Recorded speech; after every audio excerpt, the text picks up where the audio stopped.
नमस्कार दोस्तों, आप सभी को जय माता दी। आशा करती हूँ आप अपने अपने घरों में सुरक्षित होंगे, स्वस्थ होंगे। आज मैं आपको एक अपने कन्हैया के लिए, अपने भगवान के लिए मैंने एक कुछ लिखा है जो मैं आपको बताना चाहूँगी, पढ़ के दिखाना चाहूँगी। ये भगवान भक्ति प्रश्न जो मेरा चैनल है उससे रिलेटेड मैंने ईश्वर के प्रति कुछ अपनी भावना व्यक्त की है, जो मैं आज आपको पढ़ के बताती हूँ। मैं पागल जग की रीत में अपना भला समझ न पाई, मैं पागल जग की रीत में अपना भला समझ ना पाई।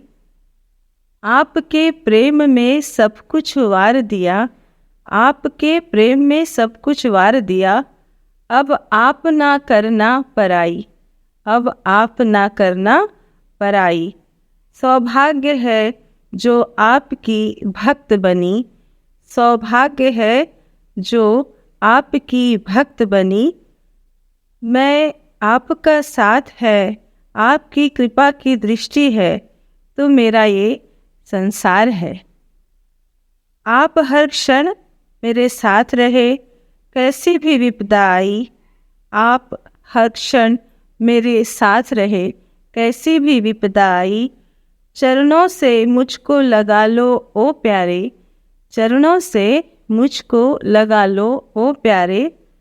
हे नंद के लाला, इस जीवन का उद्धार करो, हे नंद के लाला, इस जीवन का उद्धार करो। मैं पागल जग की रीत में अपना भला समझ ना पाई। ये जो अंदर के भाव हैं, इसको व्यक्त करने के पीछे भगवान भक्ति प्रश्न चैनल में मुझे कई लोगों ने कई प्रश्न पूछे हैं, उसके जवाब भी मैंने उनके लिए तैयार किए हैं। ईश्वर जो है निरंतर सत्यता के प्रतीक है, कई युगों से है। उनका प्रमाण उन्हें देने की आवश्यकता नहीं है, क्योंकि हम कुछ भी कोई भी फील्ड में जाए, चाहे हम शारीरिक, मानसिक, वाचिक, कायिक, जो भी रिलेटेड इन चीज़ों से हमें समस्याएं उत्पन्न होती है, उस समय हमें एक ही चीज़ याद आती, भगवान मेरी रक्षा करना। ये भगवान शब्द का अर्थ भी मैंने आपको बताया कि हमारा अटूट विश्वास ऐसे पराशक्ति के लिए है, जहाँ से हमें अपनी समस्याओं का हल भी मिलता है और शांति भी मिलती। बोलने का मतलब है कि इस चीज़ को इतना डेडिकेट इंसान करता है जो उसे अंत में साथ रहता है। तो ये जो हमारी समस्याओं का समाधान है, हमारे आंतरिक, मानसिक, वाचिक, कायिक, शारीरिक जो भी समस्याएं हैं, उस समस्याओं को कहीं ना कहीं हमारे अंदर एक अकेलापन जो होता है, उसमें हम एक ऐसा चीज़ जो हमें इस सारी समस्याओं से बाहर निकाले, इसका हम रास्ता खोजते हैं। तो हम एक शांति की तौर पे कहीं मस्जिद में जाके बैठते हैं, मंदिर में जाके बैठते हैं, गिरजाघर जो हम गुरुदेव गुरु नानक लोगों का जो है, वहाँ हम जाके बैठते हैं। कई कई नाना पंथ है यहाँ पे, वो लोग उस अपने ईश्वर के प्रति श्रद्धा लेके उन्हें अपने समस्याओं को बताते हैं। ये जो समस्याएं हैं, इसका निराकार करने के लिए हमने एक सुप्रीम पावर को अपना बता के रख दिया है कि मुझे आप मेरा सब अच्छा कर दो, मैं आपको ये दूंगा वो, तो हम बिजनेस सा करने लगते। पर ऐसा नहीं है, ईश्वर कोई बिजनेस करने की चीज़ नहीं होती है। ईश्वर एक आप देखिए श्रीमद् भागवत गीता में ईश्वर के परिपूर्ण स्वरूप का वर्णन किया गया है। पूरे 18 अध्याय में हमारे जो जीवन शैली है उसे कैसे हमें रखना है और हमें कैसे कर्म करना है, ये बताया गया है। कई लोगों ने मुझसे प्रश्न किया कि मैम, हम चाहते हुए भी ये सारी चीज़ों में आ नहीं पाते हैं, हम अपने काम में, हम अपने रोज़मर्रा की ज़िंदगी में इतने बिज़ी हैं कि हम अपने लिए समय ही निकाल नहीं पाते। तो मैं उन लोगों से कहना चाहूँगी कि दोस्तों, समय निकाला नहीं जाता, निकालना पड़ता है।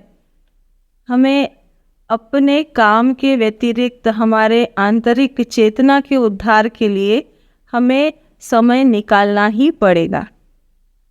उस एक समय के लिए आपका पूरा दिन भर उत्साहित जाएगा। हम जो नहीं समझ पाते और हमें अचानक से जो विपदाएं आती है, उस समय हमारे रक्षक स्वयं ईश्वर होते हैं। हमें ऐसा लगता है कि हम इस समस्याओं से कैसे बाहर आएंगे। उस समय वो एक अद्भुत शक्ति हमारे साथ होती है कि नहीं, हमें ऑल इज़ वेल का एक कॉन्फिडेंस होता है कि सब ठीक हो जाएगा, सब ठीक हो जाएगा, एक न एक दिन सब ठीक हो जाएगा। तो एक विश्वास जो रहता है, उस विश्वास का ही नाम भगवान है।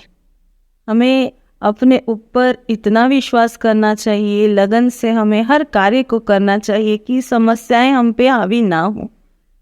और एक समय ऐसा निकालना चाहिए जहां हम अपने उद्धार के लिए, अपने पीस के लिए हमें वो समय को चुनना ज़रूरी है।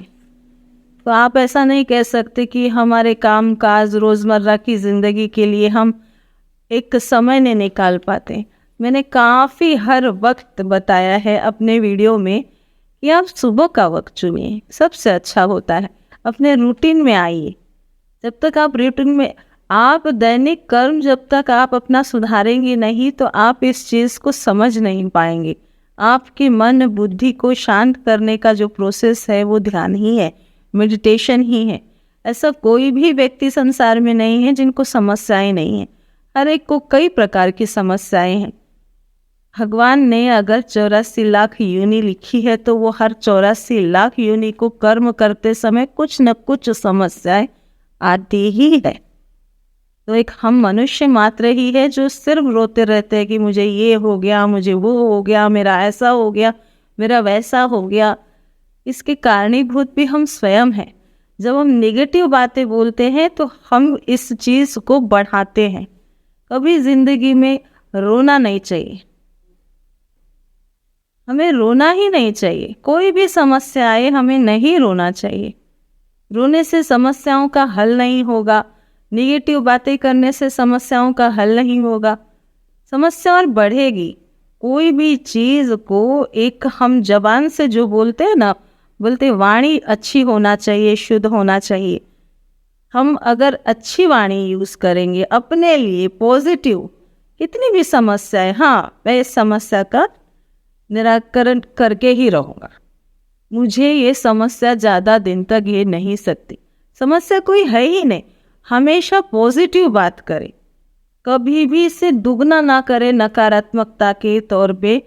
अरे मेरा तो ऐसा हो गया, मेरा तो कुछ भी वर्ड नहीं रहा है। खुद ही हम गलत शब्दों का उपयोग करते हैं। हम ये नहीं सोचते कि यूनिवर्स में हम क्या फेंक रहे हैं, वो हमारे लिए दुगना हो जाता है। कभी भी निगेटिव बातें नहीं करना चाहिए कोई भी समस्या के लिए, या कोई भी। सबसे पहले तो अपने आप को समझाओ कि हमारी वजह से किसी को हर्ट ना हो। मैं दिन भर में एक ऐसा काम करूं जो मेरे लिए और मेरे परिवार के लिए, मेरे दोस्तों के लिए एक बेनिफिट रहे, जो फायदे की रहे। जिंदगी जीऊं तो ऐसे जीऊं कि इस जिंदगी को मैं जी लूं, ना कि रोते गाते शिकायत करते। ये कोई हल नहीं होता समस्याओं का, समस्या बढ़ती है। इसलिए हम ये सोचे कि इसे हम कम कैसे करें। हमारे बोलने से काफ़ी चीज़ों का बढ़ोतरी भी होता है, अच्छी चीज़ों का भी और बुरे चीज़ों का भी। आपको पता है संसार में जब उत्पत्ति थी, नाद की उत्पत्ति, वो नाद ऐसा था जो एक दूसरे को टकराया नहीं, वो है शिव। सबसे पहले नाद उत्पन्न हुआ था। आपको पता है कितनी प्रकार की हवाएं हैं? 5। हम बोलते हैं भगवान जी को, जब हम नैवेद्य अर्पण करते हैं तो घंटी लेके जब आचमनी करते हैं तो हम क्या बोलते हैं? प्राण अपान व्यान उदान समानाय स्व। इन सब स्वरूप में आप ये भोजन ग्रहण करें। कितने लोग मुझसे पूछते हैं कि मैम भगवान खाना खाते हैं? क्यों नहीं खाते? हम यज्ञ करते हैं, अग्नि के रूप में खाते हैं, गंध के रूप में स्वीकार करते हैं। हम उन्हीं के लिए तो बना रहे हैं। वो साक्षात है, सूक्ष्म से सूक्ष्म है, विराट से विराट है, अनंत है, अपार है, अगोचर है। कितना कितना कितना उनके बारे में बोला जाए, कम ही है।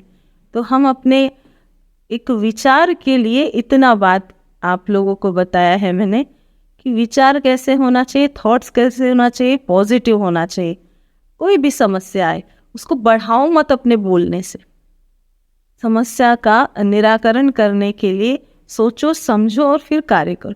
और लगन से कार्य करने से मैं एक बात का प्रमाण देती हूँ, कोई भी काम अगर जिद से करें, अगर सोचा है कि मैं इसमें सफल होऊंगा ही होऊंगा या होंगी, तो कोई भी ताकत दुनिया की आपको हरा नहीं सकती।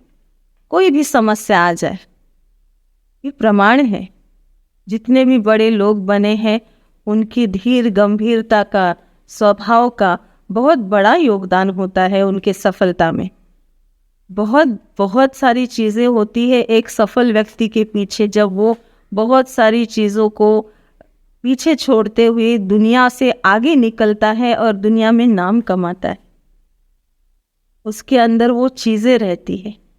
8 चीज़ें होना चाहिए इंसान की, दूसरों को माफ़ करने का, खुद को माफ़ करने का, दूसरों की अच्छाई भलाई सोचने का, किसी को हर्ट नहीं करने का, अपने काम में मन लगा के, ध्यान लगा के अपना काम करना, सबसे अच्छे से व्यवहारिक रहना, अपने वाणी को संयमित रखना, पेशेंस से, कंसंट्रेशन से। और लगन जो होती है ना, सबसे बड़ी चीज़ होती है। हम किसी व्यक्ति यानी कोई पर्टिकुलर चीज़ को हम अगर चाहते हैं और उस पर हम निरंतर अभ्यास कर रहे हैं तो हमें चीज़ प्राप्त होती ही होती है। नियम है ये, लॉ ऑफ अट्रैक्शन का नियम है ये। हम सभी के लिए ये लागू है। चाहे मैं रहूं, चाहे आप रहे, हम सबके लिए लागू है। तो कहने का मतलब ये है कि समस्याओं से भागना नहीं है, समस्याओं का सामना करना है। अपने उद्धार के लिए, अपने परिजनों के उद्धार के लिए हमें सबसे मिलजुल के रहना है, परिवार में रहना है। हमारी शुरुआत हमारे घरों से होना है। तो ये बोलना छोड़ दीजिए कि मैडम हम करना चाहते हैं पर हमें समय ही नहीं मिलता है। तो ये सारी चीज़ें लागू नहीं होती है। अगर इंसान के पास चाह है तो उसे राह ज़रूर मिलती है। कहानियाँ तो बहुत सारी है। एक कहानी ऐसी है, एक घर था, वहाँ पे हमेशा ही उस बिल्डिंग में एक चिड़िया घोंसला बना के रहती थी और वहाँ पे न जाने कितनी सारी चिड़ियाएँ आती जाती थी। और एक दिन क्या हुआ, उस जगह में आग लग गई। बहुत भयानक तरह की आग उस जगह में लगी। तो चिड़िया सोचती है कि मैं इस आग को कैसे बुझाऊं। उसके अंदर से देखो आवाज़ क्या है। उस चिड़िया में उतनी ताकत नहीं है, उसकी चोंच छोटी है पर सोच बड़ी है उसकी कि मैंने यहाँ रह के अपना जीवन बिताया है, मेरा घोंसला मैंने यहाँ हमेशा बनाया है, मैंने अपने बच्चों को यहाँ जन्म दिया है, तो मैं आज इस जगह को जलते हुए कैसे देखूं। उसकी अच्छाई, इतिहास में जब भी कभी उस बिल्डिंग की आग के बारे में कहीं पे लिखा जाएगा तो ये ज़रूर लिखा जाएगा कि ये चिड़िया की भी सोच रही है कि मैं इसको कैसे बुझाऊं। वो नन्ही चिड़िया छोटे से चोंच में जितना उसको पानी मिलता था ला ला के डालती थी। डेडिकेशन, कैसे तैसे वहाँ के लोगों ने उस आग को बुझाया। पर उस चिड़िया को भी देखा तो कई लोग ने हंसे, उसके ऊपर हंसे। तुझे क्या लगता है कि तूने ये आग बुझाई है? तेरी चोंच में कितना पानी आया जो तूने ये आग। हंसने वाले हंसते हैं। और चिड़िया का जो जवाब था ना, वो जवाब ये था कि भले ही मुझसे ये आग ना बुझी हो, मैंने एक छोटा सा योगदान तो दिया, पर तुमने क्या किया? बैठ के सिर्फ हंसा। तो दुनिया में हंसने वाले लोग बहुत होते हैं। और उस चिड़िया का एक जो उत्तर था और उसको एडवाइस था कि भले ही मैंने उसमें छोटा ड्रॉप ही डाला हो, पर मेरी एक हिम्मत थी, मेरा एक विश्वास था कि मुझे देखकर एक अच्छा काम ये सब मिलके मेरे साथ करेंगे। जब भी इस चीज़ की बात हो, जब भी दुनिया में इस घर, इस बिल्डिंग के आग के बारे में बोला जाएगा, उस पर उस समय ये बोला जाएगा, एक नन्ही चिड़िया ने भी इस आग बुझाने में इस तौर से मदद की थी। उसकी हिम्मत, उसका स्वाभिमान, ये मजबूत इरादों का था, जिससे उसने मदद की उस बिल्डिंग की आग बुझाने को। और तुम्हारे लिए क्या कहा जाएगा? बस लोगों की तरह हंसने वाले, तमाशा देखने वाले वहाँ काफ़ी लोग मौजूद भी थे। मेरा नाम अच्छे के लिए लिया जाएगा और तुम्हारा नाम बुरे के लिए लिया जाएगा। जब इस नन्ही चिड़िया को भी इतना समझ है कि कोई भी काम अच्छाई के लिए करना चाहिए, ना कि बुराई के लिए। तो मोरल ऑफ द स्टोरी ऐसा है कि जब आप कुछ अच्छा काम करते हो तो ईश्वर दुगनी ताकत से आपकी मदद करता है। हमेशा अच्छे और सच्चे बने रहे, अपने से जितना हो सके लोगों की मदद करें, अच्छाई के लिए जिए, अपने स्वाभिमान को रखे, अपने चरित्र को बढ़ाए, अपने कैरेक्टर को बढ़ाए और अच्छे से अच्छा मार्ग चुने और लगन से काम करें। हमारे जीवन में हमारी सफलता का राज ही इनमें ये जो सफलता शब्द ही है ना, इसके पीछे बहुत सारे स्टेप से गुजर के ये सफलता मिलती है। तो लोगों के साथ अच्छे संपर्क, उनसे अच्छा व्यवहार, अपने जीवन में अच्छा और सच्चा मार्ग, अपने प्रति स्वाभिमान, अपने कैरेक्टर के प्रति उजागर, सारी चीज़ें, मेहनत, लगन, डेडिकेशन, इस सफलता के राज हैं। तो दोस्तों, आज ये कहानी बताने के पीछे का भी यही महत्व है कि आप जिए तो ऐसे जिए कि दूसरों के लिए भी उसका एक उदाहरण, मिसाल अच्छा बने और अपने लिए भी वो मन की शांतता रहे। तो फिर मिलते हैं। जय माता दी।